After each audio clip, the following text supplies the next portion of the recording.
Oke, ini adalah engulfing. Kemudian yang Marubosu itu candle panjang, ya, candle panjang tanpa ekor atau dengan ekor kecil.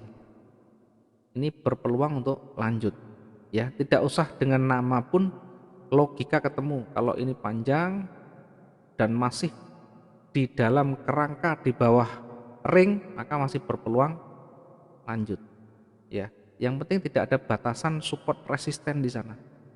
Contoh ini misalkan, ini tidak ada batasan support resisten. Kalau ada batasan support resisten maka jangan diikuti. Di sini kalau ada support resisten, maka kalaupun kita ambil posisi sell, maka pastikan di area di sini sudah harus selesai. Berarti kira-kira kalau turun 200 sekian masih dapat kalau hanya 100 pip. Oke, ini adalah cara kita membaca dari pola candle, ya. Tidak harus kita hafalkan, yang penting tahu konsepnya.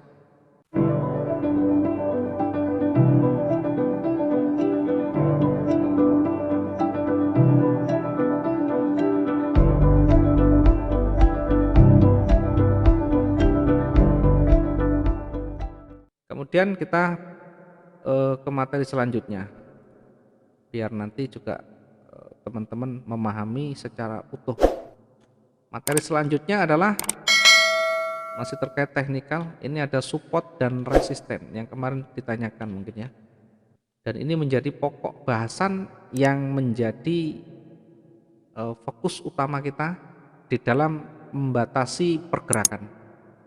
Support ini berada di area bawah yang ditandai dengan rejeksi kuat atau rejeksi panjang di bawah. Artinya support ini adalah seller kuat yang pernah tercetak di sana. Ini seller kuat. Tidak harus dengan rejeksi, bisa juga dengan body. Yang terpenting dia pernah mencetak harga di situ. Ya, jadi begini. Ini support, misalkan begini. Nah, ini adalah supportnya. Dia tidak harus dalam bentuk rejeksi atau ekor, tetapi bisa dari lekukan seperti ini. Ketika berbalik ini adalah penolakan, maka ini bisa menjadi support. Kemudian pengambilan bagaimana? Pengambilan ambil yang terdekat dari runningnya, jangan terlalu jauh. Nanti secara bertahap, secara satu persatu stepnya, dari yang terdekat kemudian agak jauh dan seterusnya. Sementara yang resisten berada di atas. Ya sama, kalau resisten berarti harga tertinggi yang pernah dicetak dan kembali tentu, ya. Kalau saya lihatkan, saya contohkan di market, ya. Kemudian bagaimana kita melihat, membaca, dan di time frame berapa, ya. Teman-teman sekali lagi selalu di time frame berapa support dan resisten itu akurat. Sekali lagi, untuk mendapatkan satu analisa yang lebih baik atau lebih akurat di time frame yang lebih tinggi. Ya, lebih tinggi itu berapa? Ya H1 ke atas, H4, D1. Tapi ingat, kalau kita time frame tinggi berarti trading kita harus agak panjang, trading jangka menengah ke atas. Kalau jangka pendek ya gunakan yang kecil, H1, H4, D1 hanya sebagai perbandingan. Contoh misalkan kalau kita lihat di D1, maka kita bisa lihat di sana. Nah, di D1 ada sebelah kiri, D1 ada support yang terdekat. Kalau di sini tidak mungkin karena sudah lewat. Ya kecuali nanti balik lagi ke atas. Kita ngambil lebih bawah karena ini sudah dilewati, runningnya sudah turun, maka tidak bisa kita ngambil yang di atas ini. Maka kita taruh yang terdekat di sini. Ada rejeksi, ada penolakan di sana. Di sini ada ekor. Kemudian di sini juga ada body. Di sini penolakan namanya. Tadi saya sampaikan boleh di rejeksi, boleh di sudut. Ini membentuk sudut. Nah, ini adalah sudut penolakan. Sehingga ini menjadi support yang terdekat dari runningnya. Maka nanti diuji atau besok diuji kalau karena ini menggunakan D1. Setidaknya kita tahu oh ini ada support di sana. Maka untuk lebih detail lagi kita bisa turunkan jadi H4. Di H4 nanti akan ketemu lagi. Nah, di H4 di sini itu kan ada pas berada di sini. Kemudian di bawahnya juga ada lagi supportnya. Jadi kalau misalkan ini di breakout, maka masih berpeluang nanti turun ke support yang di bawahnya lagi. Tidak bisa kita ngambil support yang di atasnya begini, tidak bisa. Nah, ini tidak bisa. Harus di bawah dari runningnya. Kemudian ketika sudah ketemu begini, kita nanti kembali ke H1, kita ukur. Kita ukur lagi dengan ring. Nah, kita langsung bahas juga dengan ring. Ada support, ada resisten, ada ring. Nah, ring ini adalah kemampuan transaksi dalam satu periode. Ada kekuatan sendiri masing-masing pasangan, baik euro, baik XAU ataupun pasangan lain. Kita lihat bagaimana caranya. Cukup kita lihat dari pergerakan di hari sebelumnya atau di beberapa hari terakhir. Kalau saya tunjukkan, nah ini misalkan di XAU ya, saya contohkan di XAU. Nanti sama di pasangan lain boleh dengan teknik yang sama bisa membaca, atau di indeks atau saham boleh saja ya, di minyak pun sama. Yang terpenting kita lihat ringnya, kita kembali ke D1 untuk membaca ringnya. Nah, ini adalah ring harian yang kemarin, lusa dan sebagainya. Dari sekian beberapa hari terakhir dominan sell, memang dominan sell. Yang paling panjang yang mana? Yang paling panjang kemarin. Kita ukur dari kemarin ini tertinggi adalah 3.745 pip. 3.700. Sehingga hari ini kalau kita lihat sampai sekarang, sampai detik ini bergeraknya sekitar 2.100. Sehingga kalau mendekati yang kemarin, ring kemarin 3.000 masih berpeluang sampai di support yang di bawah ini. Nah, ya kira-kira di sini. Ini masih 2.000 sekian ya. Ini masih 3.200. Ya sekitaran ini nanti. Kalaupun turun tidak terlalu panjang, bakalan kembali lagi. Sehingga tujuannya untuk apa? Untuk mengetahui titik balik. Bisa saja kondisi ini sebagai titik balik karena ini ada support. Bisa saja nanti di bawah ini yang sebagai titik baliknya. Nah, ini untuk nanti menggabungkan dengan yang namanya tadi pola candle tadi. Ketika sudah berada di ujung area support, kemudian nanti muncul di sana pola candle, apakah engulfing, doji dan sebagainya, maka di situ menjadi pertanda, menjadi petunjuk bahwa market betul-betul mau berbalik, mau naik. Kalaupun misalkan terbentuknya tidak ada pola, maka yang kita baca adalah karakter candle yang terakhir terbentuk nanti. Misalnya yang terbentuk terakhir seperti ini, maka yang kita bisa baca adalah seller masih dominasi, tapi ada penolakan buy kecil. Yang kita lakukan tentu menunggu yang lebih kuat lagi. Karena masih seller masih dominan, ring masih berpeluang di sana. Penolakan hanya kecil, belum ada penguatan buyer. Kecuali sudah ada penolakan kecil begini, ada seller, ada buyer di sini muncul, kemudian berikutnya candle warna hijau tebal. Dengan tebal, kemudian ekornya atau sumbunya atas bawah tidak terlalu panjang, maka peluang itu akan kuat naik daripada turunnya. Ya, ini adalah salah satu bentuk cara membaca kita. Selagi kita belum bisa memahami dengan baik kapan kita mengetahui peluang entry dan exitnya, maka selamanya kita akan kesulitan menemukan. Ya, caranya biar tahu bagaimana? Banyak mencoba mempraktekkan nanti.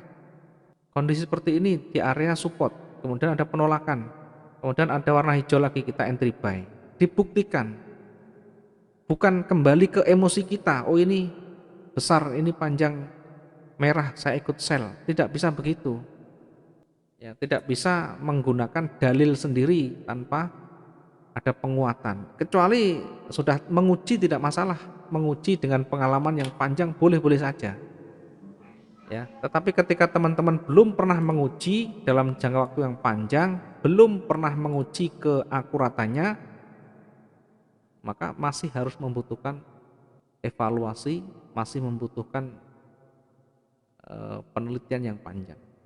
Oke, ini adalah menentukan support. Kemudian bagaimana menentukan resisten? Menentukan resisten ketika marketnya sudah mulai naik, sudah mulai hijau. Kalau ini mau baru warna merah, fokus kita adalah support. Ya, jangan jauh-jauh kita mencari resisten, karena fokus pertama runningnya adalah seller kuat. Ya, jangan terlalu jauh kita dari kondisi. Kalau ini turun, fokusnya adalah sell, fokusnya adalah support. Di mana support terdekatnya, maka kita jadikan sebagai tumpuan kehati-hatian dan petunjuk nanti di situ apakah terpental ataukah breakout. Kalau misalkan kondisinya begini, ya misalkan ini merah begini, sudah kelihatan turun, maka yang kita pikirkan adalah support. Kalau support di breakout, maka support berikutnya di sini. Begitu seterusnya. Kalau misalkan marketnya sudah hijau, maka yang kita fokuskan adalah resisten. Yang kita fokuskan adalah resisten. Lihat runningnya di mana. Kalau runningnya di bawah, tidak usah jauh-jauh mikir yang resistennya. Ya, kita lihat kondisi yang berjalan sekarang. Yang terdekat adalah support kira-kira di breakout apa enggak. Kemudian bagaimana peluangnya di sana, dibaca apakah ada penolakan sell atau adakah penolakan buy atau tidak. Selagi tidak ada penolakan buyer, jangan melawan, karena saya lihat ya tanpa pengalaman teman-teman melawan kayak tadi malam mungkin ya, atau beberapa ya tadi malam yang paling panjang. Sudah tahu tidak ada penolakan buyer, memaksa untuk buy. Ya, tidak ada penolakan buyer. Satu, tidak ada penolakan buyer. Yang kedua, masih jauh dari ringnya. Yang ketiga, tanpa perhitungan yang matang.